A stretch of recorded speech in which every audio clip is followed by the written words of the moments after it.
First thing you're going to want to do is take your T20 bit and take out these 6 screws. Stop! This training video on Bizerba equipment is provided as a customer service to Vande scale customers who have purchased Bizerba product from Vande scales in the past. Since 2015, Vande scales has stopped selling Bizerba and designed our own wayprice labeling product so that we can properly support our valued customers. The Vande scales wayprice labeling product is specifically designed to endure the rigors of the processing plant environment, being extremely robust.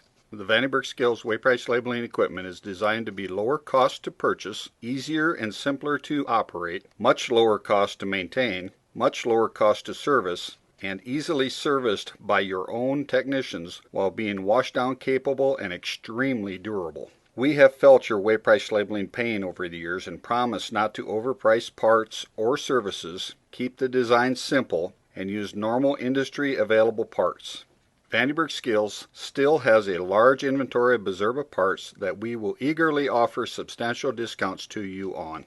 If you have not explored the Vande Scales wayprice labeling equipment, you owe it to yourself to have a look. We are confident that once you understand the advantages, you will purchase Vande Scales wayprice labeling product.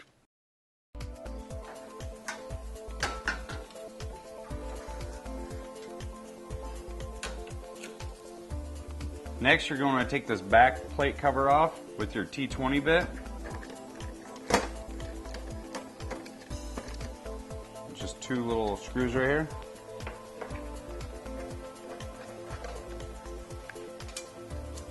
Now you take your 8mm wrench and you loosen this bolt right here. It's on both sides. And you can move this slide over.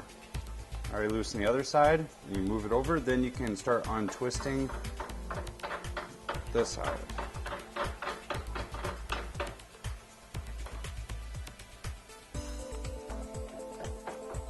Then you want to take your T20 bit and loosen this bolt and the one right across from it too.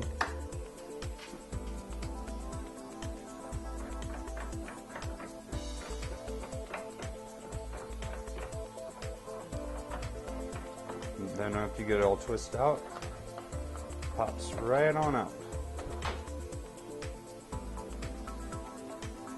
Loosen this through T20, move that over, screw this all the way out, pull it out.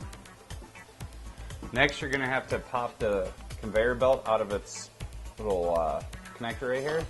You're going to pull up on it a little hard, and you make sure it's a little loose.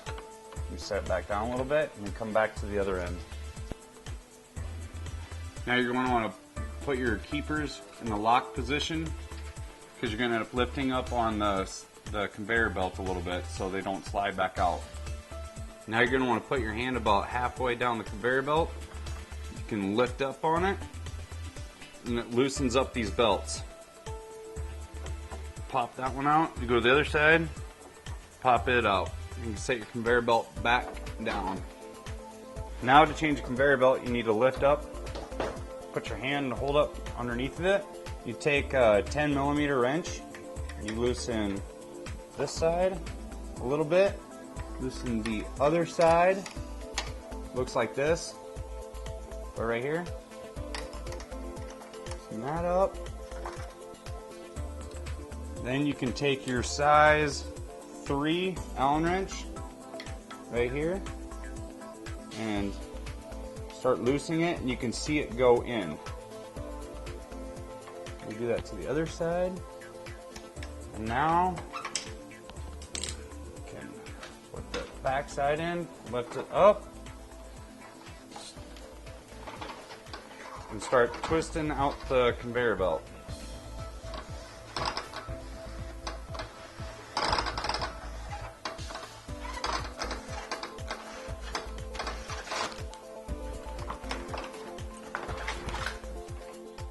After you get done taking the conveyor belt off, then you have to take your 10mm wrench and loosen these 2 nuts. One on this side, one on the back side. It looks just like this one. And then once you loosen those up, this slides right on out. Replace it. And do reverse order. Put it back.